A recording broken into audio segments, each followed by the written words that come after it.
Ejo narebye debiri hagati cyangwa kutumvikana hagati y'umuntu witwa Magashi utari umunyamakuru na papi w'umunyamakuru.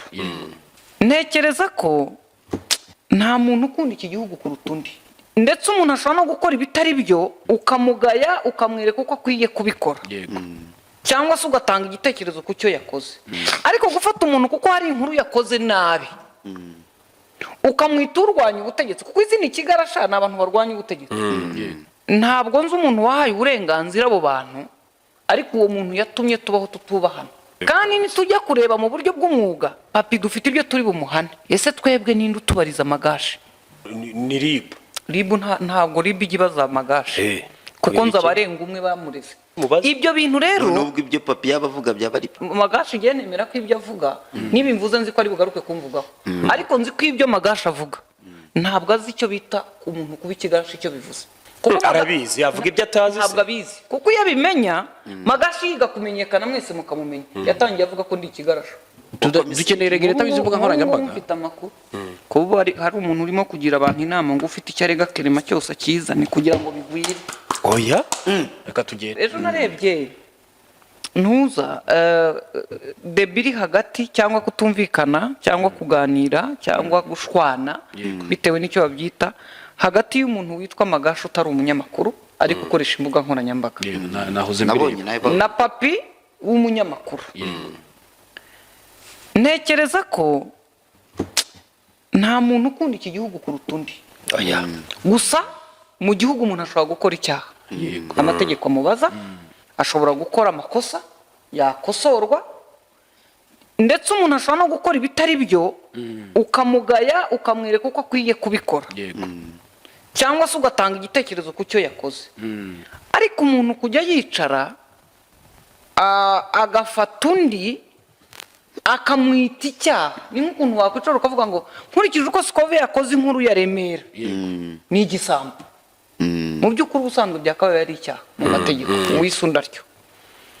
Nemera ko papa ashobora kuba hari inkuru yakoze Magashi akabona yazikoze nabi, yego, nubwo atari we ukosora inkuru, ariko afite uburenganzira bwo gutanga igitekerezo ku nkuru yakozwe kuko inkuru iri hanze.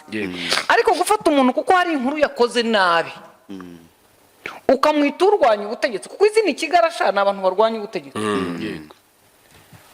Gufata umuntu kuko hari inkuru yakoze ukabona ntiyagenze neza ukumva kugira ngo umugaye cyangwa ugire icyo umuvugaho ugomba kumwita kurwanya ukamwitiranya n'ibigarasha. Ntabwo nzi umuntu wahaye uburenganzira abo bantu, ariko uwo muntu yatumye tubaho tutubahana cyane rwose. Aho umuntu afata undi akamugira icyo ashaka kumugira, uriya nawe yagaruka kumubaza rimwe agakora andi makosa, kuko na papi mu buryo ari bumusubize cyangwa arimo kubikora nawe afite andi makosa arimo gukora, arayakorera mu byanze bikora. Kandi nitujya kureba mu buryo bw'umwuga, papi dufite ibyo turi bumuhane. Amategeko nagira icyaza kureba rurifite ikiri bubaze, BTN nisanga byarenze umurongo w'amategeko y'umwuga w'itangazamakuru. Ese twebwe ninde utubariza Magashi?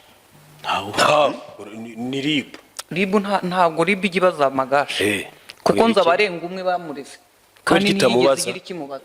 Mureke umuntu ashobora kwitwaza ngo iki niki, mureke inzego z'ubuyobozi. Magashi akeneye kubaho akora ibyo akora atekanye.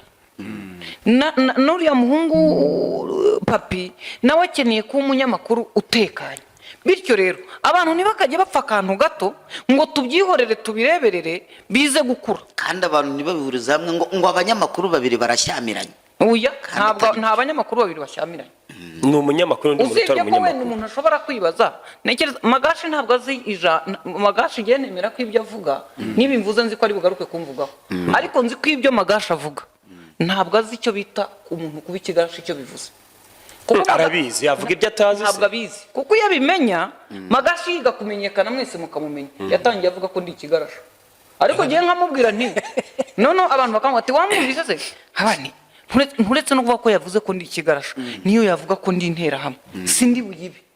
Ntabwo mfite umwanya wo kujya kumubaza ngo kuki, azavuga ageze aho ahagarare. Ariko hari abadashobora kwemera ibyo.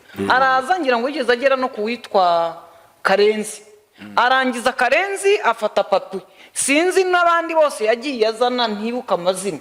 Karenzi niwe nibuka kuko niwe wigeze kugira ikibazo ngira ngo aranamurega muri rimwe n'abandi ariko nemera ko abantu mu mbuga nkoranyambaga turimo turakoresha amagambo atari meza.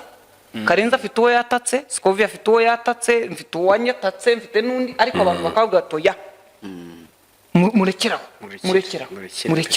So turasaba ubuyobozi rwose mudufashe, abantu ntibakajye batangira baganira ngo baveho baze gukora ibidakorwa, mukomeze muceceke. Noneho muzaze mwacanye imodoka zirimo essence yacu twaguze mu misoro, muje gufata umuntu kera kandi umuntu yatangiye gukora amafuti tumureba.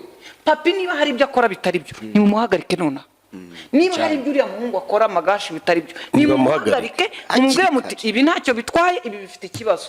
Twese dutuye mu isi yaho umuntu afasha abantu, nicyo kibanza rwose. Inzego n'izibwiriza ibintu biraba umwanda, abantu baratukanye hano, abantu baraje, abantu bataye ishyano ryacitse umuntu. Abantu bemeye ko gutukana ari ibintu bisanzwe, abantu bandagaje abandi.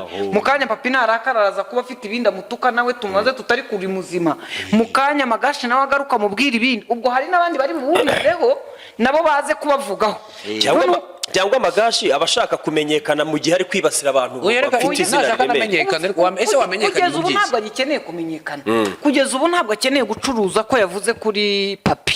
Ntekereza ko afite ibyakora, ibintu bye birahari, afite uko abikora birahagije, bibe byiza cyangwa bibi ko buri umwe afite uko areba ibintu. Ariko ni umuntu w'umugabo wubatse na Papi n'undi, mu by'ukuri bijya mu tuntu twatundi dusanzwe tubona ku bana.